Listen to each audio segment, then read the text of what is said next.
سلاسل طریقت میں سے ہر سلسلہ طریقت میں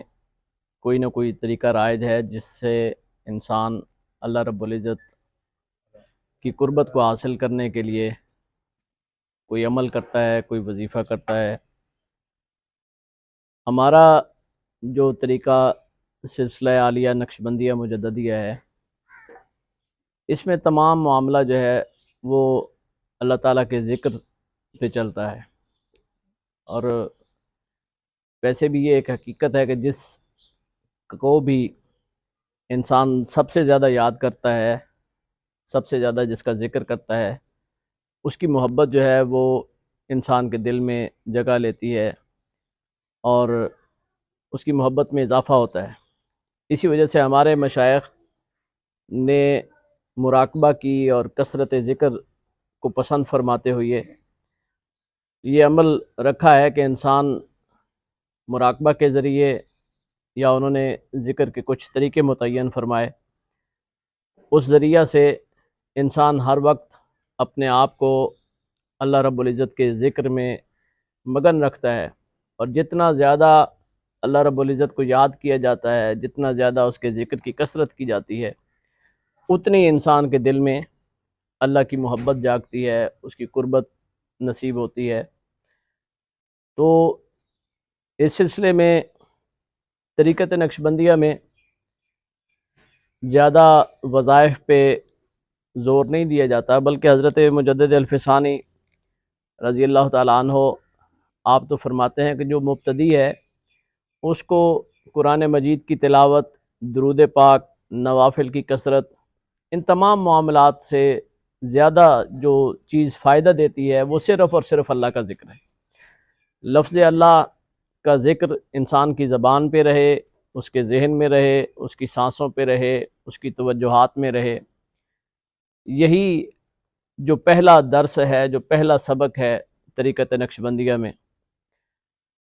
وہ یہی ہے کہ انسان اپنے آپ کو ہر لمحہ اللہ رب العزت کے ذکر میں مشغول رہے، اپنی سانس پہ توجہ رکھے۔ اسی لیے ہمارے سلسلہ میں جو پہلا اصول بیان کیا گیا ہے وہ ہے ہوش در دم کا۔ ہمارے مشائخ نے یہ اصول بیان فرمایا کہ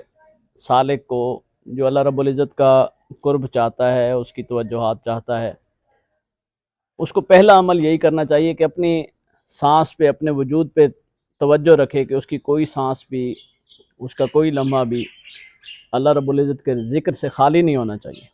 وہ سانس لے تو بھی اللہ کا ذکر ہو، وہ سانس اندر لے پھر بھی اللہ کا ذکر ہو، وہ بات کرے، کلام کرے، توجہ کرے، کوئی کسی کام کی طرف متوجہ ہو، لیکن اس کا جسم، اس کا روح، اس کا قلب اللہ رب العزت کی ذات کی طرف متوجہ ہونا چاہیے۔ اس توجہ کو قائم کرنے کے لیے یہ توجہ جو ہے، یہ ذکر کی کیفیت جو ہے کہ انسان ہر وقت اللہ کے ذکر میں مصروف رہے، یہ لمحات میں یا کچھ وقت یہ کام کرنے سے نہیں حاصل ہو سکتی۔ اس وجہ سے ہمارے جو مشائخ ہیں انہوں نے مراقبہ کا ایک طریقہ جو ہے وہ متعارف کروایا کہ انسان کسی تنہا گوشے میں بیٹھ جائے، کہیں بیٹھ جائے، اور اللہ رب العزت کی ذات کی طرف توجہ رکھتے ہوئے اپنے آپ کو دنیا سے الگ تھلگ کر لے، اور پھر اللہ رب العزت کی ذات کی طرف متوجہ ہو کر اپنے جسم کو، اپنے روح کو، اپنے جسم کے ہر عضو کو اللہ رب العزت کے ذکر پہ لگا دے۔ ہمارے لوگ جو ہیں وہ سکون کی تلاش میں ہوتے ہیں، اطمینان ڈھونڈتے ہیں، جبکہ اللہ رب العزت قرآن مجید فرقان حمید میں ارشاد فرماتے ہیں الا بذکر اللہ تطمئن القلوب۔ آپ دیکھتے ہیں کہ لوگ جو ہے وہ آج کل ہمارے زیادہ تر افراد یوگا کی طرف متوجہ ہو رہے ہیں، یوگیوں کی وہ باتیں سن کر، ان کے طریقوں کو اپنا کر اپنے ذہن کو سکون دلانے کی کوشش کرتے ہیں۔ ان کا طریقہ بھی یہی ہے کہ انہوں نے توجہ کو ایک جانب مرکوز کرنا ہے اور ذہن سے خیالات کو، فاسد خیالات کو ختم کرنا ہے، لیکن اس طریقہ میں وقتی سکون حاصل ہوگا، اور جو مشائخ کا بیان کردہ طریقہ کار ہے اس میں ہمارے لیے ابدی سکون جو ہے وہ اللہ تعالیٰ کی طرف سے نصیب ہوتا ہے، اس لیے کہ انسان کو نہ موسیقی میں سکون ہے، نہ کسی ہندوانہ طرز عمل میں سکون ہے، نہ کسی اور بات میں سکون مل سکتا ہے۔ انسان کے لیے اللہ تعالیٰ نے سکون رکھا ہے تو اپنے ذکر میں سکون رکھا ہے۔ تو جب تک وہ اللہ تعالیٰ کا ذکر نہیں کرے گا اور خلوص نیت کے ساتھ نہیں کرے گا، اس کو سکون کی دولت نہیں مل سکتی۔ اور اگر انسان سکون کی دولت چاہتا ہے، اطمینان کی دولت چاہتا ہے، تو اس کے لیے ضروری ہے کہ وہ اپنے آپ کو اللہ تعالیٰ کے ذکر پہ لگائے، ذکر کی کیفیت کو اپنائے۔ وہی کام ہے، بیٹھنا ہے، توجہ کرنی ہے، اپنے ذہن کو خیالات سے ختم کرتے ہوئے اللہ رب العزت کی ذات کی طرف توجہ کرنی ہے۔ لیکن اس کا فائدہ کیا ہے کہ دنیا میں انسان کا ذہن پرسکون ہو جائے گا، اطمینان ملے گا، اور جو اللہ کا ذکر کرتا رہے گا اس کی بنا پر اس کی آخرت بھی سنورتی جائے گی۔ آپ یوگا کر لیں گے، وہ معاملات جو ہے وہ پورے ہو جائیں گے، ذہنی طور پہ سکون مل جائے گا، لیکن اس کا آپ کو آخرت میں کوئی اجر نہیں ملتا۔ بعض لوگ وہ بھی ہیں جو یہ کہتے سنائی دیتے ہیں سوشل میڈیا پہ کہ یہ جو مراقبہ کا طریقہ ہے یہ ہندوؤں سے مستعار لیا گیا ہے، یہ ہمارا دین اسلام میں اس کا کوئی تصور موجود نہیں ہے، یہ ایک بدعت ہے جو ہندوانہ طرز عمل سے، ان کی طرز زندگی سے لیا گیا ہے۔ اس سلسلے میں عرض یہ ہے کہ اللہ تعالیٰ کا ذکر کسی کیفیت میں بھی ہو، اللہ رب العزت نے اپنے ذکر کی کسی کیفیت کو حرام نہیں قرار دیا۔ یہ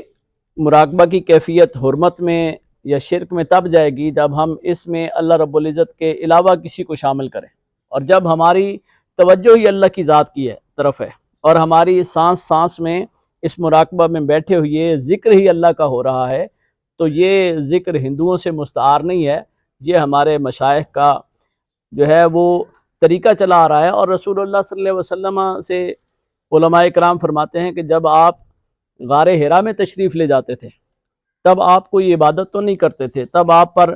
کوئی نماز جو ہے وہ لاگو نہیں تھی، کوئی اور ذکر لاگو نہیں تھا، اللہ کی طرف سے ابھی پیغام نہیں پہنچا تھا،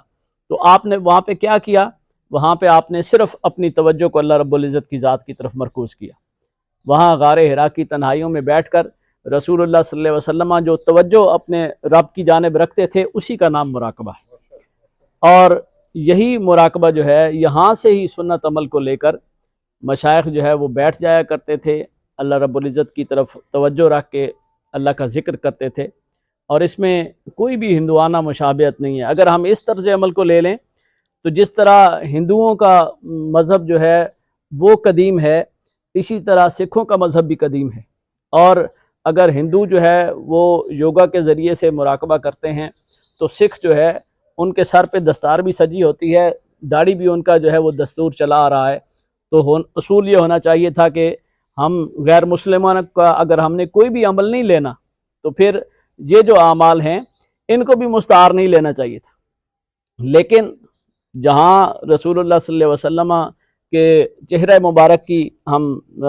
مشابہت کو دیکھتے ہوئے اس داڑھی کو سجاتے ہیں، سر پہ دستار کو سجاتے ہیں، اسی طریقے سے ہمارے یہ علماء کا، ہمارے مشائخ کا، انبیاء کا یہ معمول رہا ہے کہ وہ اپنی تنہائیوں میں اللہ رب العزت کی ذات کی طرف توجہ رکھ کر اسے یاد کیا کرتے تھے۔ اسی کا نام مراقبہ ہے، اور یہی دستور چلا آ رہا ہے کہ جو شخص بھی اللہ رب العزت کی قربت کی تمنا رکھتا ہے، ہمارے مشائخ اس کو کثرت ذکر کی جو ہے وہ تلقین فرماتے ہیں۔ اور کثرت ذکر میں جو سب سے بہتر عمل ہے وہ یہی ہے کہ انسان تنہائی میں بیٹھ کر مراقبے کی صورت میں اللہ رب العزت کو یاد کرے، اور جتنا زیادہ وہ اپنے رب کو یاد کرتا ہے اتنی زیادہ اس کو اپنے اللہ کی قربت نصیب ہوتی ہے۔